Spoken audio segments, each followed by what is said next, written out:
हाँ जी दोस्तों, तो अगर आपको भी शौक है हॉरर वीडियोस का सुनने का या देखने का, तो सही जगह पर आप आ चुके हैं। आज हमारे पास स्टोरी है चार दोस्तों की। ये चार बेस्ट फ्रेंड होते हैं, रवि, जोया, मानव और कृतिका।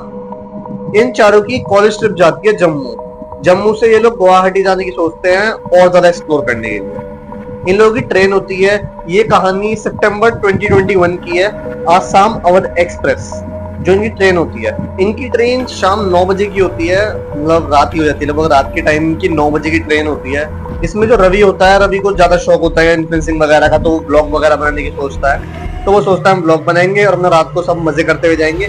सब दोस्त अपना एग्री करते हैं, फ्रेंड ग्रुप तो होता ही है। पर ये सब लोग जब भी कॉलेज ट्रिप से भी आते हैं तो सब थोड़ा थोड़ा थके हुए होते हैं, तो सोचते हैं पहले थोड़ा आराम कर लेते हैं, कुछ टाइम बाद ये मजे करेंगे और अपना ब्लॉग वगैरह जो है सब करेंगे। ट्रेन लखनऊ क्रॉस कर चुकी होती है। जोया और कृतिका ऊपर वाली बर्थ पे होते हैं और मानव और रवि नीचे वाली बर्थ पे होते हैं। जब भी टीटी चेकर आता है, इनकी जो ट्रेन टिकट चेक वाले होते हैं, वो इनकी टिकट वगैरह चेक करते हैं और इनको बताते हैं इनके कोच से B7 कोच एक एक्स्ट्रा बोगी लगाई गई है जो लॉक्ड है।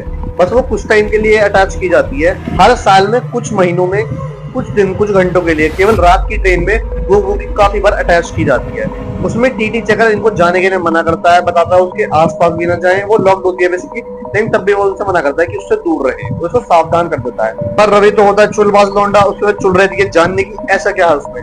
तो ये और जोया प्लान बनाते हैं कि हम उसमें देख के आते हैं ऐसा क्या है, और व्लॉग भी कर लेंगे, इनको व्लॉग भी बनाना होता है। पर मानव और कृतिका इनको समझाते हैं कि कोई फायदा नहीं उसमें जाने का, जब टीटी ने मना किया है तो उसमें जाने क्या होगा। पर रवि और जोया ने उनकी बात इग्नोर करी और वो मोबाइल टॉर्च लेके चल देते हैं। वो वहां जाके देखते हैं एक बहुत ही पुराना, जिसमें जंग लगी हुई है, ऐसा एक कंपार्टमेंट उसमें जोड़ दिया गया है जो लॉक तो था, पर उसका गेट हल्का सा ओपन हुआ था। ये उसमें से झांक के देखते हैं, अंदर इन्हें कुछ खास दिखाई देता, तो ये लोग जान लगाते हैं उसमें और वो गेट ओपन हो जाता है। बहुत मुश्किलों से होता है पर वो ओपन हो जाता है। उसमें से जैसे देखते हैं उसमें पूरा डार्कनेस होती है, पूरा मंदिर छाया हुआ है, मकड़ी के जाले वगैरह हैं और उसमें स्मेल आ रही होती है जैसे बहुत ही पुराने कपड़े रखे हुए हैं, या मिट्टी जैसे बहुत ही पुरानी मिट्टी हो, सड़ गई हो मिट्टी, या जैसे वो बहुत टाइम से बंद हो। जब उसमें एक टॉर्च मारते हैं ये लोग, देखते हैं वो जो कोच है वो बहुत ही पुराना बना हुआ है, जैसे वो कोच का डब्बा बहुत ज्यादा पुराना है। उसमें सारी वुडन सीट्स होती हैं, एक सूटकेस और बस एक आदमी जो उस वुडन सीट पे सबसे आगे वाली सीट पे बैठा हुआ है। उसकी गर्दन नहीं दिखाई दे रही, उसने गर्दन झुका रखी है, बस वो उस पे बैठा हुआ है व्हाइट सीटस में। इनको लगता है इनके साथ प्रैंक हो रहा है। ये लोग मजाक में ले आते हैं उस बात को, ये सोचते हैं जरूर कोई प्रैंक कर रहा है, तो ये लोग उसको रिकॉर्ड करने लगते हैं। अपना कैमरा खोलता है रवि, उसको रिकॉर्ड करने लगता है। रवि जैसे ही अपने कैमरे से जूम कर रहा होता है, तभी उस फिगर ने, जो वो बैठा होता है आदमी, वो अपना फेस उठाता है और वो इनकी तरफ मुड़ता है। ये उसकी शक्ल देखते हैं, वो बिल्कुल जली हुई है।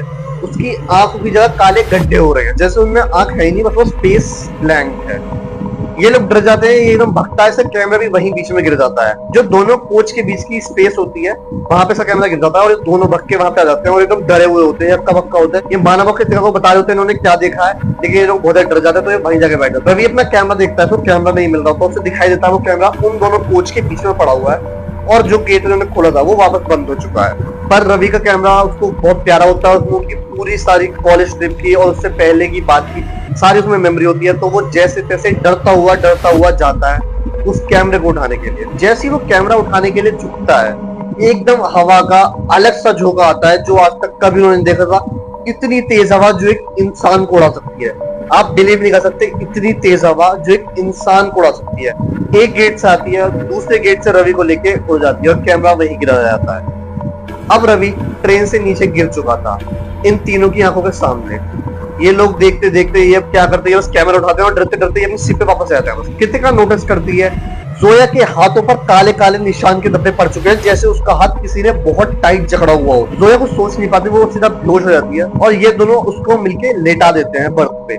वो लेट जाती है, उसे कुछ नहीं पता, वो बेहोश होती है। पूरी रात बीत जाती है, जोया को बिल्कुल होश नहीं आता। अगली नेक्स्ट सुबह वो गुवाहाटी के स्टेशन पे पहुंच चुके होते हैं, जब तक जोया को भी होश आ गया होता है, लेकिन वो बहुत ही ज्यादा फीवर में होती है, उसका बुखार बहुत ही ज्यादा तेज होता है। वो लोग स्टेशन पे उतरते हैं और स्टेशन पे उतरते ही मानव सबसे पहले उसके ऊपर चिल्लाता है, मैं तुझे मना किया था मत जा वहां पे, मैं तुझे समझाया था मत जा, लेकिन वो अब क्या कर सकता है, तो जो होना था वो हो चुका था। जब वो रवि का कैमरा चेक करते हैं तो वो खराब हो रहा होता है, लेकिन उसमें बस एक ही रिकॉर्डिंग लूप में चल रही होती है। एक बहुत ही हल्की सी आवाज, जैसे बहुत ही कोई ओल्ड आदमी की बहुत ही ज्यादा आवाज, हल्की सी आवाज में वो बस इतना बोल रहा होता है, तुमने मुझे देखा है, अब मैं तुम्हें नहीं छोड़ूंगा, तूने मुझे देखा है, अब मैं तुझे नहीं छोड़ूंगा। उसके बाद कैमरा खुद ब खुद बंद हो जाता है और वो वापस ऑन करने की कोशिश करता है, वो नहीं हो पाता, वो खराब हो जाता है। गुवाहाटी पहुंचने के बाद फिर जगह एक पंडित जी ढूंढती है, उनसे इसकी पूजा वगैरह करवाती है, उनको ये सब बताती है जो जो उनके साथ हुआ।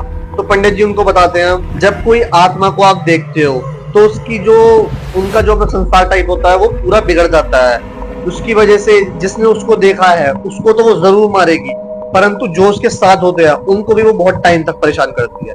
रवि ने उसको देखा था तो रवि वो जब भी मर चुका था, जोया ने उसको देख नहीं पाई थी, इसलिए जोया बीमार पड़ी और इतना सब उसके साथ हुआ, परंतु ये लोग बच जाते हैं। जोया 3-4 दिन तक कुछ नहीं बोलती, ना कुछ खाती ना पीती, वो अपना एकदम अलग से ही नेचर में रहती है। 3-4 दिन तक वो भी धीरे धीरे सही हो जाने लगती है। और आज तक भी अवध आसाम एक्सप्रेस का एक लगेज बॉक्स कभी कभी जोड़ा जाता है, कुछ स्टेशन के पास कुछ टाइम के लिए, कभी कभी कुछ टाइम पे आज भी जोड़ा जाता है। और आज भी लोगों का ये मानना है कि अगर उसमें कोई झांकता है या उसमें कोई जाने की कोशिश करता है तो वो नहीं बच पाता या उस पर कुछ ना कुछ अनहोनी हो जाती है। तो यही थी हमारी आज की रियल बेस्ड स्टोरी। अगर आप चाहते हैं ऐसी और हॉरर स्टोरी जानना तो हमारे चैनल को कर दीजिए सब्सक्राइब और लाइक कर दीजिए वीडियो, कमेंट कर दीजिए अपना फेवरेट पार्ट।